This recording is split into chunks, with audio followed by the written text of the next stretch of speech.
You're 16, standing in your grandfather's backyard, digging a 4-foot hole for a fence post because he promised you 40 bucks.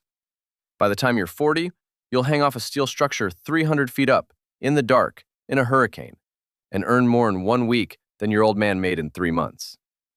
Between those two moments sits a trade that kills around 20 out of every 100,000 who do it, roughly 5 times the average American job. A trade where the tools, the truck, and the climbing gear can run you tens of thousands of dollars before you ever top out. This is every level of being a power lineman in America, and what it actually costs to climb. If you like breakdowns of how careers actually work, hit like and subscribe so you don't miss the next one. Level 1, the ground. You're 19. You paid around $4,000 for a 7-week pre-apprentice lineman program at a community college. They handed you a pair of Red Wing boots, a hard hat, gloves, and a set of climbers, and told you the truth on day 1. Nobody graduates this course a lineman. You graduate a pre-apprentice. The real title takes years. You learn to throw a hook into a 40-foot pole and climb it, with nothing but 2 steel spikes strapped to your boots and a leather belt. The first time you gaff out, when your spike tears loose from the wood and you slide, you leave skin and splinters in that pole on the way down. They call it burning a pole. Every climber does it once. Most do it more than once. You get hired on as a groundman, the bottom of the food chain, for somewhere around $18 to $20 an hour. You don't touch the wire. You dig. You haul. You run the rope. You keep the truck stocked and your mouth shut. The journeyman up in the bucket doesn't learn your name for a month. He just yells, "Rope!" and you'd better know which one. You drive a commercial truck now because almost every utility makes you get your CDL before they'll keep you around. The Bureau of Labor Statistics says line workers at the bottom 10th start around $23 an hour. You read that on your phone in the gravel lot during lunch, and you do the math on what the guy in the bucket above you is pulling. Level 2, the apprentice. You're 20. You got accepted into a 4-year apprenticeship, and just getting in was its own war. Aptitude test, algebra, an interview, a physical screen that washes people out before the paperwork is even dry. You start at roughly 60% of journeyman scale, and every 6 months, if you pass your checks, that percentage climbs. You're climbing poles for real now, setting cross arms, framing, learning to work right next to wire that wants to kill you. The apprenticeship is paid, that's the whole pitch. You earn while you learn, and you log thousands of hours doing it. But here's what the recruiter doesn't put on the flyer. You go where the work goes.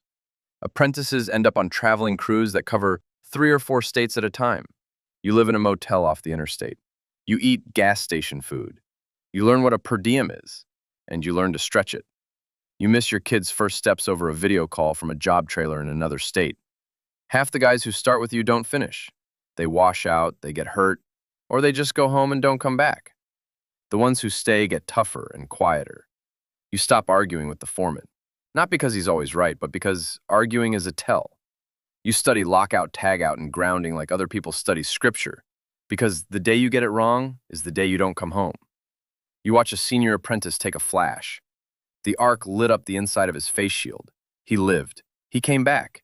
He doesn't talk about it. Level 3, the journeyman. You're 24. You test it out. You carry the ticket now. You're a journeyman lineman.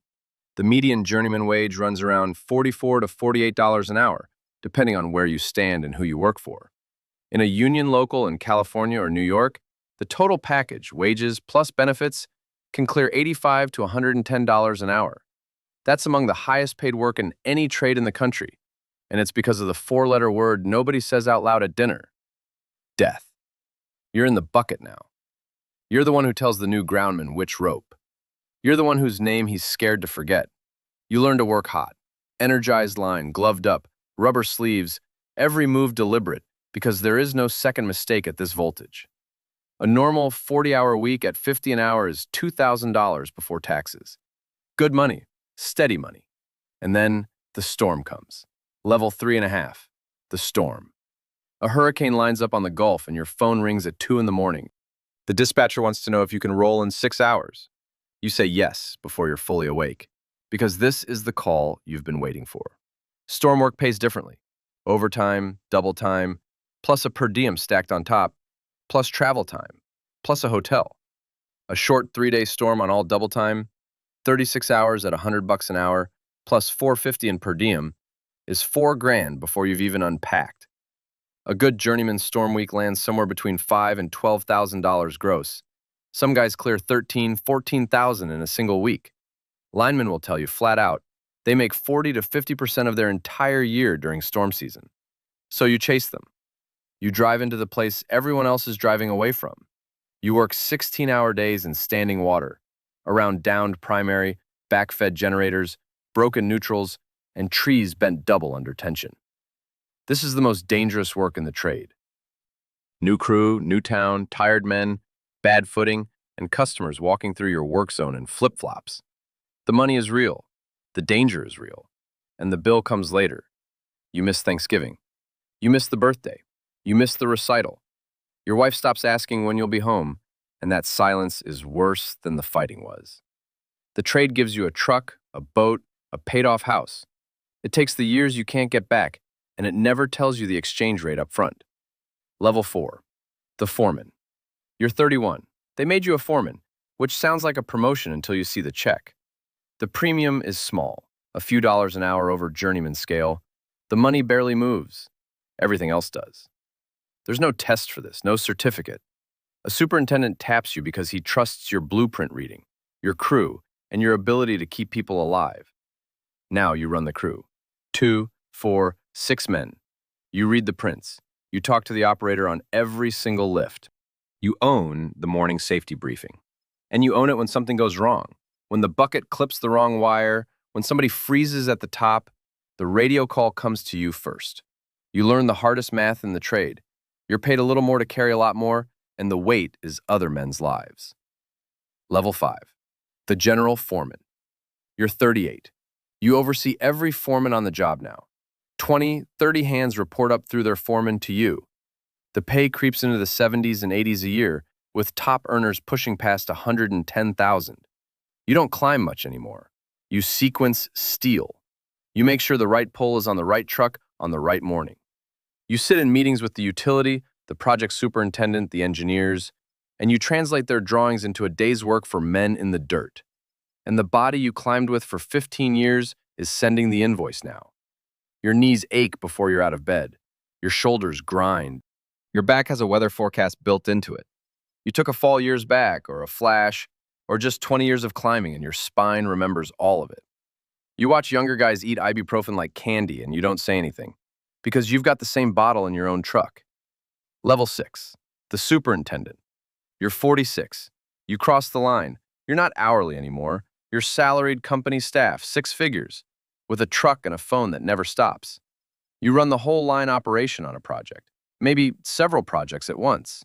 Manpower, equipment, material, schedule, it all funnels through you.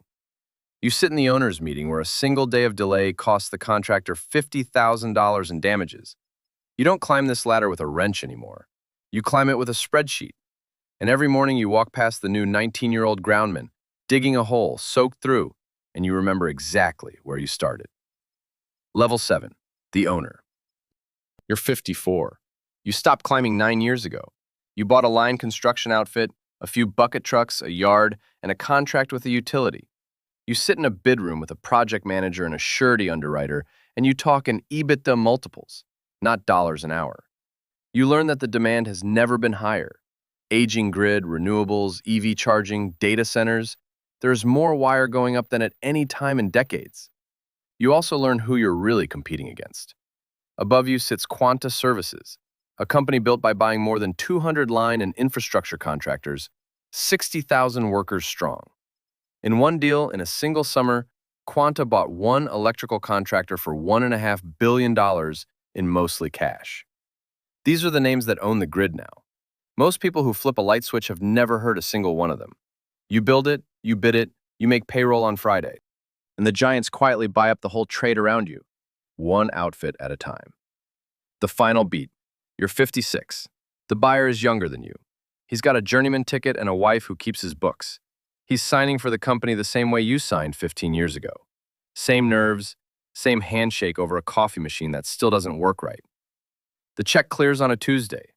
More money than the kid digging holes in your grandfather's yard could have imagined. You drive past one of your own crews on the way out of town.